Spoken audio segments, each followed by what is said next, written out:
ousadia de falar nisso, apesar de que não é fácil tocar assim dessa forma, mas já quero, digamos assim, levantar essas situações. São pecados ocultos, sabe? Eu acho que tem coisas, irmão, que precisam urgentemente ser deixadas, tá? Você sabe, eu sei da minha vida, você sabe da sua vida. Cada um tem a capacidade de avaliar aquilo que faz e sabe o que faz, porque uma coisa que eu aprendi ao longo da minha vida, da minha experiência com Deus, é que uma vez entregando a minha vida para Jesus, recebendo o Espírito Santo, uma coisa que o crente não consegue mais fazer é pecar em paz. Porque você até consegue pecar, mas esse pecado já não é um pecado que você faz em paz, você faz debaixo de culpa, você não se sente confortável nisso. Então eu sei, assim como eu também passei, às vezes passo por isso, se você tem áreas de pecado oculto, você não fica em paz, você sabe do que eu estou falando. E tem outros pecados que talvez nem sejam tão ocultos assim, porque eu, sendo sincero com vocês, eu noto que às vezes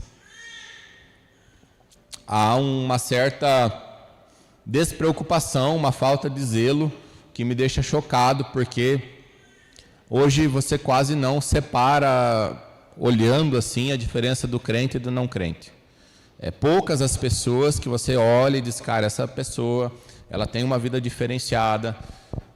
Eu consigo olhar para ela e dizer, cara, esse cara é uma pessoa que com a vida dele ele honra a Deus. Porque se você ir às vezes num bar, falando num bar, num restaurante desse que nós temos aqui, você vai lá encontrar um monte de cristão, de gente que está aqui, está em outras igrejas e que está no mesmo povo sentado, comendo e bebendo como se fosse um ímpio, como se isso fosse a coisa mais normal do mundo, e não se incomoda com isso. E eu quero dizer para você, sim, isso não agrada a Deus, tá? Como eu disse no começo do ano, quero ser bem didático, quero ser bem prático, porque às vezes são anos e anos e anos de vida na igreja, mas parece que algumas coisas simples não fazem sentido. Então, meu irmão, uma coisa que o crente tem que carregar é testemunho de vida. Eu digo, e não só eu digo, mas a palavra fala, tá? Até não tem a referência do texto aqui, que você não é só responsável pelo que você faz por você, mas pelos outros. Porque a Bíblia fala do testemunho. Porque, lembrando agora, Paulo fala, olha, se você vai comer algo impuro, mas você tem paz nisso, tudo bem. Agora, se tem um irmão que tem eu estou parafraseando, tá? Que não tem a mesma fé que você, e vê você comer algo que é impuro, para esse irmão é escândalo. Então não coma pelo irmão e não por você. Então, aplicando esse princípio à nossa vida, não é só o que eu faço, mas o que as pessoas sabem que eu faço. Sabe, aqui a gente entra no campo da honra a Deus, do temor a Deus. Sabe, uma coisa que tem faltado à igreja nesses dias é temor do Senhor.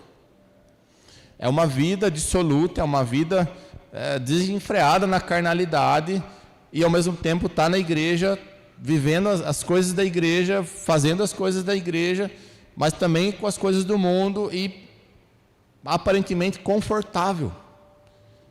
É como se não houvesse incômodo diante dessas coisas. Porque eu falo assim, eu também erro, também errei muita coisa, tá? Não estou aqui parando de santão. Só que eu estou dizendo para vocês, principalmente no início da minha vida, da minha conversão, fiquei lutando com alguns pecados muito tempo até conseguir deixar. Só que isso não era confortável. Era algo que quando acontecia, e aconteceu, me incomodava. Eu corria confessar, eu ia chorar, eu dizia, Deus, me ajuda, eu não sei mais o que fazer com esse negócio. Agora, não dá para entender alguém que se diz cristão e está no pecado tranquilo. Talvez, né, e só talvez, porque aí tem que olhar caso a caso, já entrou num nível de esfriamento que coloca você numa situação muito séria diante de Deus. E eu costumo dizer que o pecado sim, é um grande problema para a nossa vida, mas enquanto você está chorando por ele, ainda há uma esperança. Agora, quando você se acostuma com ele, meu irmão, aí a coisa é diferente, a conversa é outra, é um outro patamar de problema, entende? Ok? Então, sim, tem muitas coisas que nós precisamos deixar urgentemente. E outra coisa, meu irmão, você talvez tem 5, 10, 20, 30 anos de cristão. A gente precisa aprender isso. Talvez você já parou com muita coisa, você já deixou muita coisa para trás, amém? Glória a Deus por isso. Parabéns pelo seu esforço. Muito bom. Deus vai agraciando e vai permitindo viver isso. Agora, tem coisas que você fez no passado, talvez, assim como eu também fiz coisas erradas, que ainda estão em ocultas, que você nunca confessou para ninguém. Entenda isso, meu irmão, que mesmo você tendo deixado isso pela graça de Deus, você precisa trazer luz sobre essas coisas. Não tem como você passar uma vida toda, mesmo convertido, mesmo hoje em outro nível de patamar, de santidade, de vida com Deus, com coisas ocultas no passado. Entenda que você pode ocultar dos homens, mas no mundo espiritual, nada fica oculto. Não há nada oculto no mundo espiritual. Tudo aquilo que você fez, independente da época, se você não confessou, se você não trouxe luz, em alguns casos, a gente tem que avaliar caso a caso, se não houve um ato de remissão, de perdão especificamente, cara, isso não está resolvido, entende? Isso não está resolvido. Entenda que no conceito espiritual da coisa, eu estou falando bem sério, por isso que eu brinquei com vocês, que quando vem só o povo da igreja, a conversa é um pouquinho diferente do que quando vem só visitante, né? Mas vocês estão com cara de assustado, mas fique tranquilo, isso tudo é para a gente ficar melhor, amém? Então vamos lá. Então entenda que no sentido espiritual, o tempo não resolve as coisas. Isso é um engano, falar, o tempo cura. Não, o tempo não cura. Quando a gente está falando de pecado, pecado não confessado, pecado que não veio à luz, o tempo é um câncer. O tempo agrava, o tempo piora essa situação. Então, quanto antes eu lido com esse problema, melhor eu trato dele. Porque pode chegar a um ponto que aquilo tome conta da minha vida. Então, sim, existem talvez coisas ocultas do passado que você pode dizer, Fernando, faz 50 anos, não sei. Eu achei que já estava tudo certo. Não, não está. Tem que vir à luz. Tem que ter ousadia, tem que ter coragem para trazer isso à luz, para poder ser curado. Eu quero trazer alguns textos aqui para encorajar você quanto a isso. Atos capítulo 3, versículo 19, fala assim: arrependei-vos, portanto, e convertei-vos, para que assim sejam apagados os vossos pecados. Entende que ele deixa claro que, porque a gente tem um conceito às vezes errado sobre Cristo nesse sentido. Porque entenda que quando Jesus morre na cruz e ele morre em nosso favor, ele realmente, o que a Bíblia fala? Que ele pagou o preço de todos os pecados, amém? Verdade, perfeito, certinho. Pecado original, a morte que foi assumida por Adão, já não tem mais autoridade sobre nós. Porque o que ele faz? Ele toma as chaves de Satanás. E a partir desse momento, quem tem o direito à nossa vida é Deus, amém? Então é Ele só quem pode nos tirar daqui e nos levar para a eternidade. Pronto, então o diabo não tem mais autoridade sobre nós, não tem mais autoridade sobre a morte, porque o preço do pecado original foi pago. Agora, é um grande engano achar que, a partir de então, toda a minha vida dissoluta pode permanecer como estava. Porque tem duas linhas de entendimento erradas aqui que eu vejo.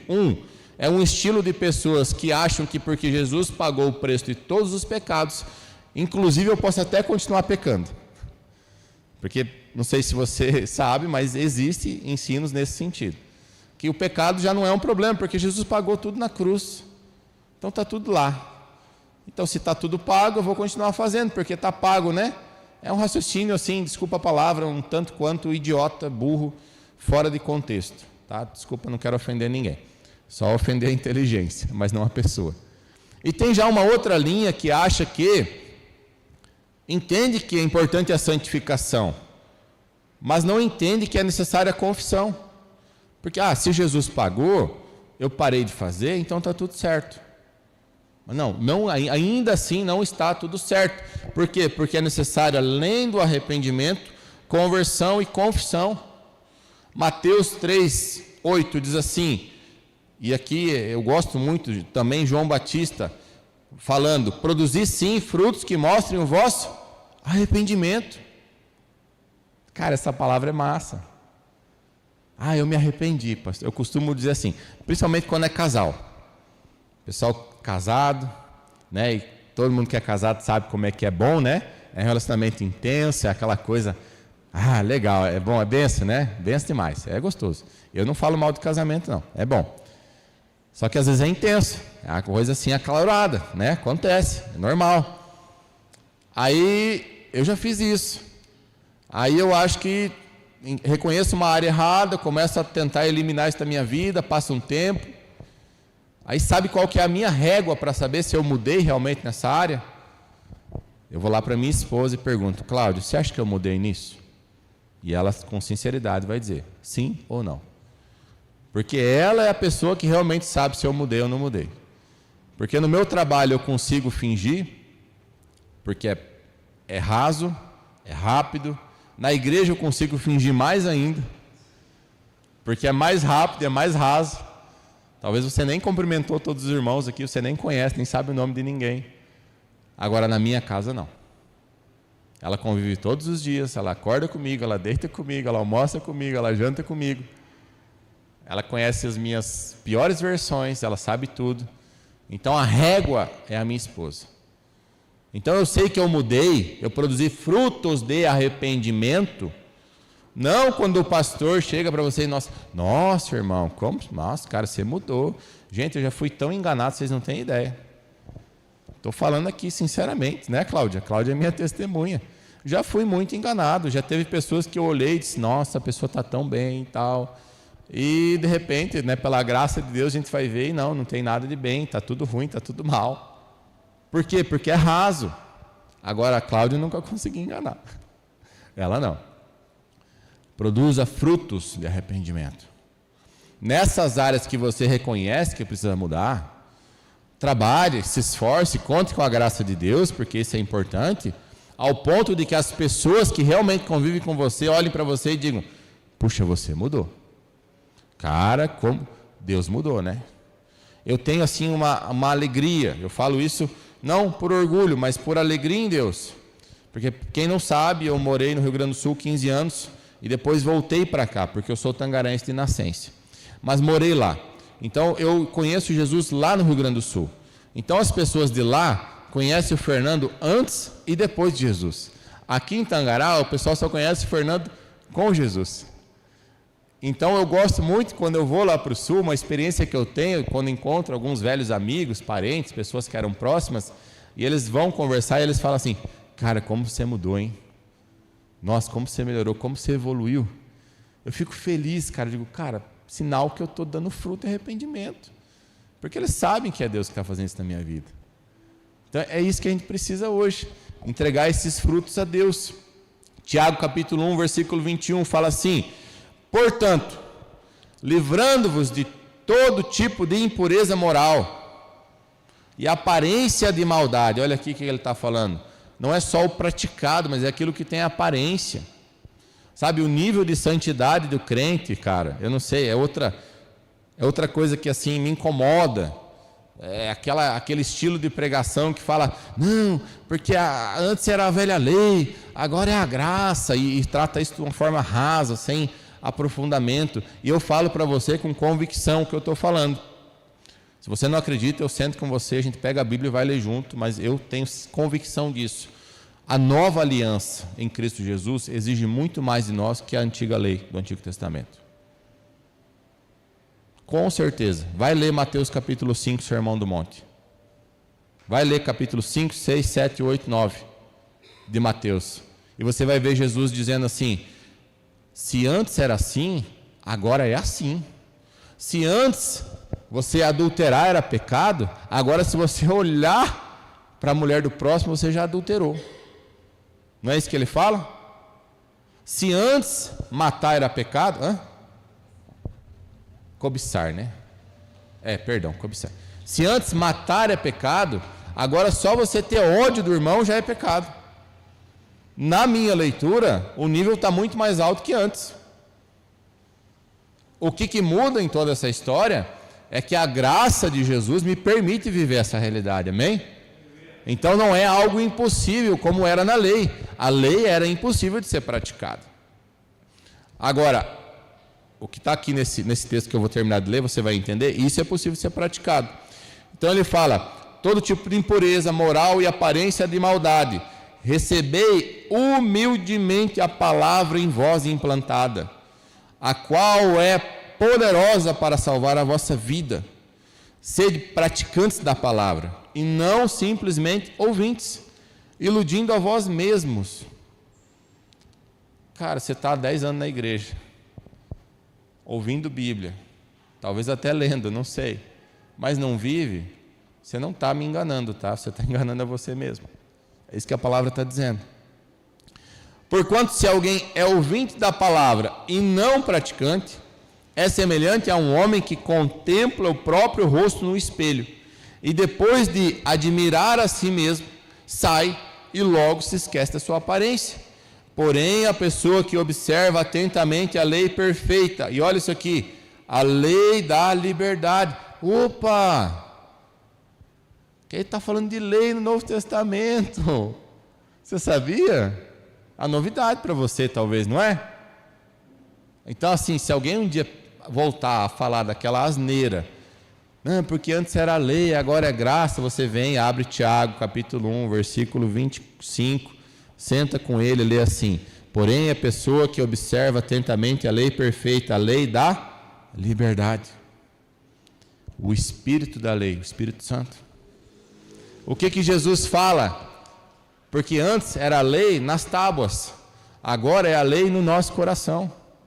Por que ele fala da seguinte forma? Olha, não vai precisar ninguém pregar para vocês, porque eu vou colocar tudo dentro de vós. Então toda a lei de Cristo Jesus está aqui, através do Espírito Santo. É por isso que quando você vai cometer um pecado, que às vezes nem está escrito literalmente na Bíblia, de forma específica, você não sente paz em fazer. E não é porque não está escrito que você não faz, é porque o Espírito Santo te constrange a não fazer. E você sabe que é errado, mas às vezes faz. Esse é o Espírito da lei, é o Espírito da liberdade. Entende o que eu estou falando? Faz sentido para você? Ou estou sendo muito radical hoje?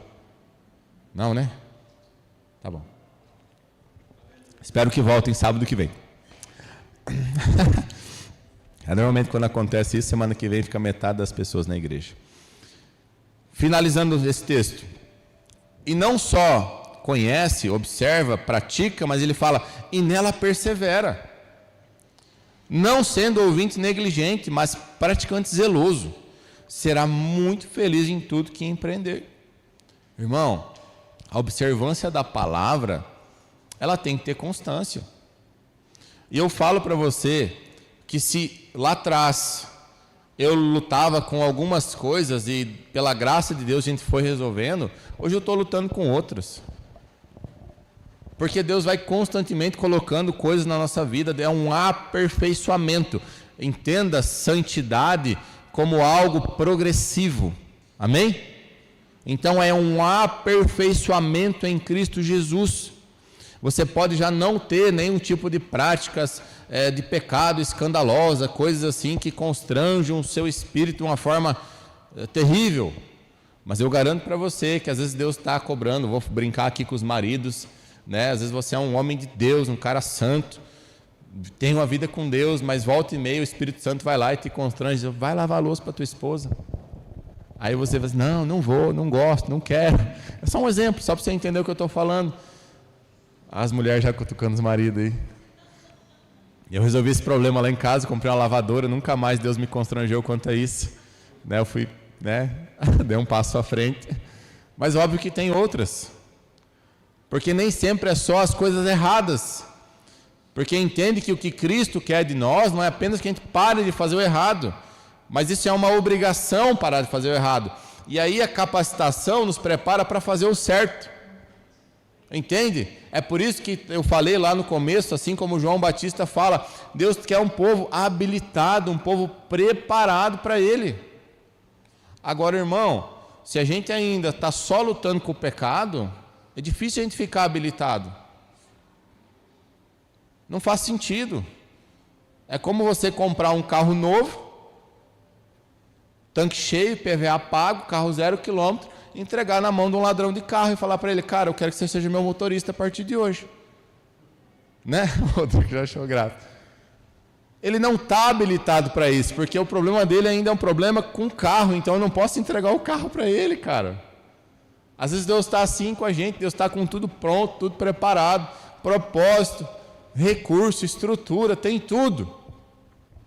Só está precisando de nós se habilitar para aquilo que Deus quer. Só que se a gente ainda ficar preso a uma vida rasa em Deus, cara, não vai avançar. Escuta o que eu vou dizer, isso é sério, tá? Isso não é terrorismo espiritual, mas é uma verdade. Se você não se habilitar naquilo que Deus quer, Deus vai levantar outro, cara. Não pense que Deus vai ficar 20, 30, 40 anos esperando um dia você ter uma boa vontade de mudar de vida para Deus te usar. O propósito de Deus será cumprido independentemente de mim e de você.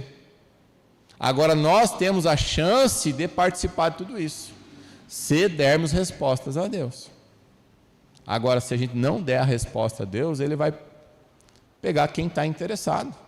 E você e eu podemos perder o melhor de Deus, cara. Podemos perder, viver as maravilhas do Senhor nessa terra. Eu vou confessar uma história minha aqui para você, você vai entender o que eu estou falando. Eu já tive um momento de não estar bem com Deus, estava em crise, estava assim, vou falar para você, eu estava ao ponto de apostatar. Eu estava ao ponto de, parar a minha vida com Deus. Eu estava assim, vivendo um momento muito ruim, muito difícil. Muito mesmo, muito. Eu estava assim, não suportava mais. Tamanha coisas que estavam acontecendo. E eu lembro que eu fiz uma oração para Deus. Olha só, né? O cara orando para se desviar, né? É uma coisa meio estranha, mas foi mais ou menos isso que eu fiz. Eu só disse assim: Deus, eu não aguento mais. Se for para continuar assim, eu não quero mais. Eu desisto. Não vou dar conta, eu vou morrer e não vou conseguir fazer. Eu falei isso para Deus. Eu fui dormir. Na verdade, eu não sei até hoje se eu dormi, se foi em visão, eu não lembro, é verdade, eu não estou exagerando, é sincero isso que eu estou falando. Eu só lembro do que aconteceu. A voz de Deus falando comigo. E Ele me pergunta: você quer mesmo desistir? E aí aquela voz já me perguntando me constrange, né? Porque, cara, Deus não pergunta porque Ele está em dúvida, né? Ele está querendo tirar a dúvida do nosso coração. Ele sabe a resposta, eu que estava em dúvida. E Ele, né, pergunta: você quer mesmo desistir? E eu fiquei calado. Porque aquela minha oração revoltada antes, já diante da presença de Deus, me quebranta. E eu fico calado, daí eu já não tenho coragem de responder aquilo para Deus. Eu acho que aquela experiência de ser arrebatado talvez foi algo assim, eu não sei, não vou afirmar que é, mas eu não consigo recordar nenhum momento do dia que isso aconteceu. E aí Ele pergunta mais uma vez: você quer mesmo desistir? Eu não consigo responder, eu fico calado. Ali, não tenho essa coragem de falar isso diante de Deus. E aí na terceira vez Deus me fala assim: se você quiser mesmo desistir, eu ainda vou te abençoar. E aí eu fiquei chocado, né? Falei: como assim? E Ele segue falando, e Ele falou: e você vai ter uma vida ainda muito boa aqui nessa terra. E aí aquilo foi me constrangendo mais, só que aí Deus finaliza com a seguinte fala: só que você vai perder a chance de colocar o seu nome na galeria dos heróis da fé. Aí quando Deus me fala isso, eu, quebrantado, disse: não, Deus, eu não quero desistir. E aí eu não sei mais o que aconteceu. Cara, foi real, eu juro para você, não estou inventando, sabe? Quem me conhece sabe. E de lá para cá, assim, ainda continuei passando por algumas lutas, passo, né? Normal, todo mundo. Mas uma convicção que eu tenho, eu falei: Deus, eu quero cumprir o meu propósito aqui na terra. Eu estou engajado nisso. Eu tenho a minha família, eu tenho o meu trabalho, eu sou muito feliz em todas essas áreas, mas se tem uma coisa que eu tenho colocado em primeiro lugar na minha vida é buscar o reino dos céus e a sua justiça. Cada vez mais, a cada dia, a cada ano, eu tenho buscado mais, buscar a Deus e fazer a coisa certa. Porque eu não quero chegar no céu e ouvir aquela frase: você foi o servo mau, eu quero ser recebido como servo bom e fiel. Entra no gozo do seu Senhor. Esse é o desejo do meu coração. E eu falo, eu estou abrindo meu coração aqui hoje. Eu, aos meus 30 anos de idade, que eu sou meio assim, eu sou, sei lá o que eu sou, eu não sei explicar. Mas quando eu era bem jovem mesmo, lá com uns 20 anos, eu já sabia o que eu queria da minha vida, no sentido terreno. Eu falei, eu quero casar, eu sabia que eu queria casar, eu queria ter família. E eu, no sentido do trabalho, eu fiz um propósito para mim. Eu falei, olha, eu quero chegar aos 30 anos de idade, eu quero ter esse tanto de dinheiro na minha conta. Que era um número específico que eu coloquei como uma meta para a minha vida. Aos 28 anos de idade, eu alcanço esse número, muito antes até dos 30. E eu não estou falando que aquilo era possível, era um número bem real, mas Deus me abençoou e deu tudo certo. Quando eu chego nos meus 30 anos de idade, e foi exatamente aos 30, eu já tinha mais que aquele número. E eu estava assim com a minha vida assim financeiramente muito boa, muito organizada. Cara, eu estava assim vivendo um momento que eu não pensava que eu viveria. Só que isso me fez cair, sabe por quê? Porque eu fiz uma meta de vida até os 30. Quando eu fiz 30 anos, eu entrei numa depressão, numa crise terrível. A Cláudia está chorando porque sabe tudo isso que eu passei, ela estava junto. Eu entrei numa crise terrível. Tinha dias que eu ficava no meu quarto, 10, 11, meio-dia. Eu lembro que a Cláudia vinha lá, eu estava deitado na cama, ela parava e dizia, Fernando, o que está acontecendo? E eu chorando no meu quarto, eu dizia, eu não sei, eu estou em crise, eu não sei o que está acontecendo. E eu não sabia mesmo, juro para você. E o meu desespero diante de Deus era esse, eu dizia, Deus, eu tenho tudo, minha vida está tudo certo. Eu falei, o que está acontecendo comigo? Não faz sentido, porque eu não estava endividado, eu não estava doente, eu não estava com problema no casamento, estava tudo bem.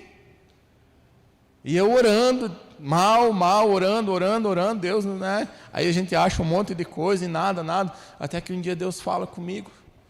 Deus disse assim, você está igual ao jovem rico. Aí quando ele fala, você está igual ao jovem rico, tudo aquilo fez sentido. Por quê? Porque o meu coração todo estava nessa expectativa, dessa meta que eu tinha colocado para 30 anos de idade. Eu alcancei a maldita meta, perdão falar isso aqui, minha vida não tinha mais sentido. Porque eu não tinha em primeiro lugar o reino de Deus, sua justiça.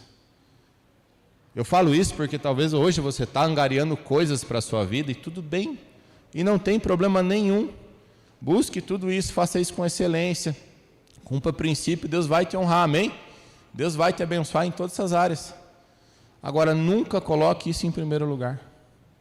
Porque o dia que você conseguir, isso vai ser uma desgraça na sua vida e não vai ser bênção. Aliás, falando de bênção, já entrando nesse assunto, eu não sei qual que é o conceito que você tem de bênção, mas escuta aqui o que eu vou dizer. Bênção não vem sobre nós pelo tanto que você ora. Não é o tanto que você clama a Deus, e óbvio que o clamar e o orar é importantíssimo. Agora, as bênçãos não vêm por isso. Deuteronômio 28 deixa muito claro. A bênção vem por um motivo, obediência. Então, pega o que eu estou dizendo. Você está com um problema na área financeira? Vai para a palavra, começa a estudar tudo que fala sobre finanças e começa a praticar. Você vai ser abençoado. Está com um problema no relacionamento em casa? Vai para a palavra, começa a estudar tudo que fala sobre casamento, sobre princípio, tudo. E começa a praticar, você vai ser abençoado. Deus é fiel naquilo que Ele promete na sua palavra. Agora, do outro lado é a maldição. E a maldição o que é? É apenas a escolha da desobediência. Então, desculpa te falar isso, mas você não pode mais colocar a culpa no diabo. O diabo não te amaldiçoa, é você quem se amaldiçoa. É você quem escolhe andar por esse caminho. O diabo é só a ferramenta que vem trazer todas as desgraças que você escolheu viver, porque decidiu andar em desobediência. Então, maldição não é o diabo que está bravo com você e quer te pegar e quer te castigar, não. É o diabo apenas olhando para mim e para você e dizendo, olha, nessa área ele está em desobediência, ele não está cumprindo a palavra, então eu tenho legalidade, eu tenho autoridade de tocar na vida dele. Nessa área, sim, tem. Ah, mas eu me converti, Fernando, entreguei minha vida para Cristo. Sim, mas tem muita coisa que precisa ser remida, muita coisa que precisa ser deixada, entendeu o que eu estou falando? Tem coisa que está oculta e precisa ser deixado.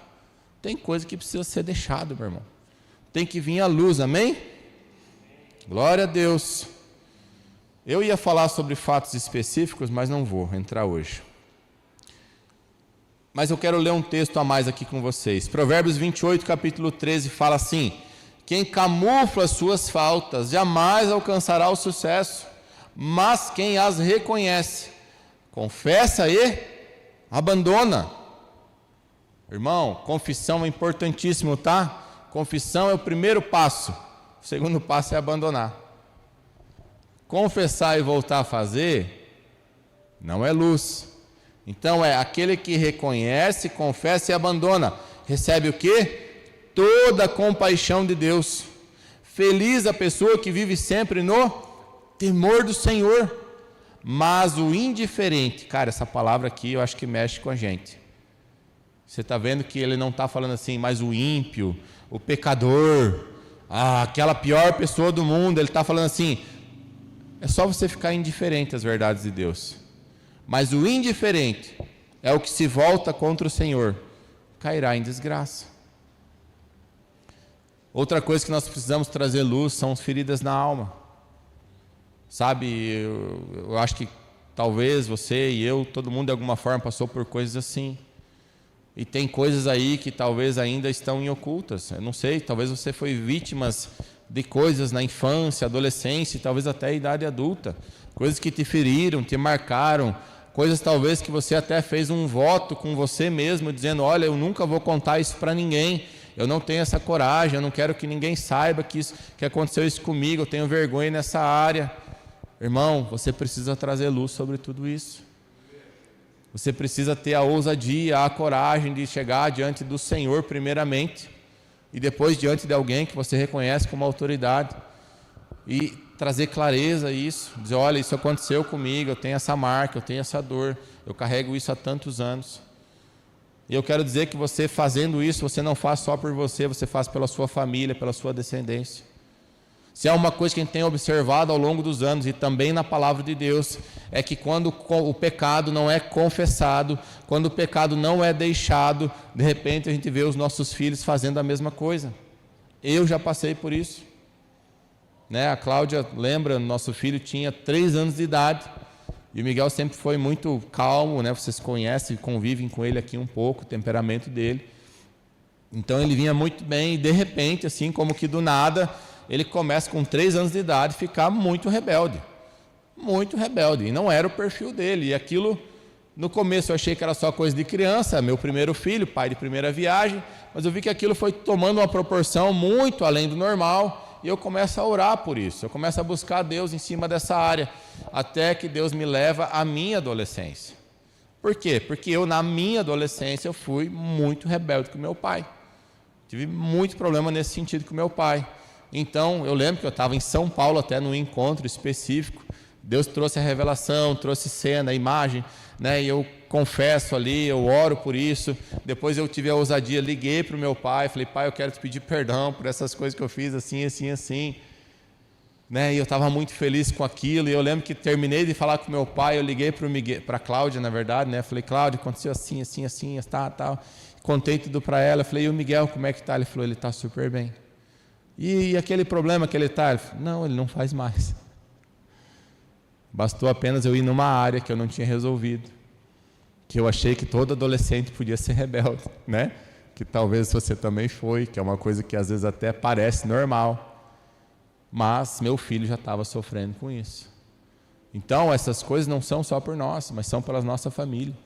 Se você não quer que os seus filhos sofram a mesma dor que você sofreu, traga luz sobre isso, porque senão talvez logo você verá ele vivendo e sofrendo as mesmas coisas. Eu sei que todo pai, toda mãe, cuidador não quer isso para o seu filho. Salmo 51, versículo 17 fala, o verdadeiro e aceitável sacrifício ao Eterno é o coração contrito, um coração quebrantado e arrependido, jamais será desprezado por Deus. Eu quero, encerrando aqui com o último testemunho, para encorajar você, porque eu recordo que uma certa vez eu estava num encontro do Homem ao Máximo, lá em Cuiabá, numa grande igreja em Cuiabá. Eu não era de lá, eu só fui como participante. Então a gente é ministrado e depois forma-se um pequeno grupo, ao estilo desse que nós fazemos, uma roda, eram ali poucos homens, E ali é um momento de trazer a confissão em cima daquilo que a gente foi ministrado. E eu lembro que eu estou naquela roda e eu me senti assim um pouco desconfortável, porque eu acabei caindo na roda dos pastores da igreja, lá de Cuiabá. Eu não vou falar o nome porque não é o caso. E eu não era nada, né? Eu era só um crente, né? E eu estou lá no meio dos pastores, inclusive o pastor presidente na época, se eu não me engano.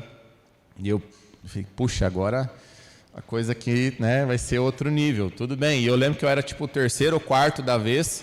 Então começa o primeiro, né? E a pessoa lá, Oriel, você tem algo a confessar? E eu sei que ele contou um monte de história, mas e aí tá, mas não tem nada a confessar. Não, tá tudo bem. Tudo bem, né? Eu falei, bom, estou no meio dos caras, né? Eu falei, realmente, acho que, né, não tem muito o que confessar, né? Eu falei, eu estou lascado, porque eu tinha um monte de coisa para entregar ali. Só que eu na esperança que alguém confessasse algo, porque eu não queria ser o único. Aí vai o segundo, a mesma história, fala, né? Aquela história da carochinha, mas estava tudo bem. Ah, bom, né? Beleza. O terceiro, a mesma situação. Quando chega a minha vez, confesso que não foi fácil falar isso na frente das pessoas que eu não conhecia. Um monte de gente santa ali, né? Estava todo mundo sem pecado. E aí eu começo a confessar realmente coisas que eu estava vivendo. Eu estava num momento difícil. E eu falo abertamente, ó, problema nisso tal, e quero confessar, né? Pedir graça, oramos. E segue a roda, tinha mais uns 3, 4, e eu sei que ninguém confessa nada. Só eu.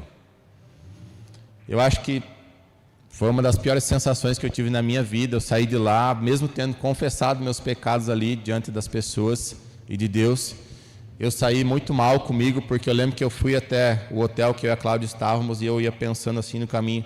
Falei, nossa, eu devo estar muito mal mesmo, porque eu estou nesse nível de pecados, cara, nem pecado tem. E eu falei, cara, eu nem crente sou.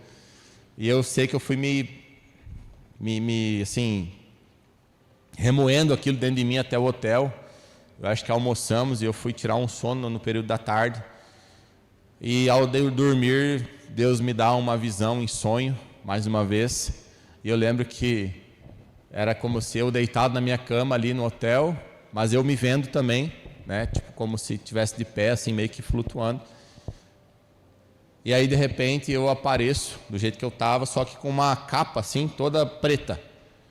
E aí, Deus, né, do lado, fala assim para mim, assim eles te veem. E eu, quando ele falou assim eles te veem, eu lembrei das pessoas lá do encontro. E daí, de repente, eu apareço com uma capa totalmente branca. Aquelas brancas reluzentes. E aí Deus fala, e assim eu te vejo. E aí eu lembro que aquilo curou meu coração. E eu falei, obrigado, Deus, porque eu quero estar bem diante do Senhor. A minha preocupação é como o Senhor me vê. Eu fiquei muito constrangido, mas aquela visão curou meu coração e me fortaleceu nesse sentido de me encorajar a quando a gente tem problemas, porque eu também erro, tá? Eu não estou aqui pagando de santo, como eu falei, mas buscar um caminho de arrependimento, de confissão, de mudança, porque o que importa no final de tudo é como o Senhor nos vê. Amém?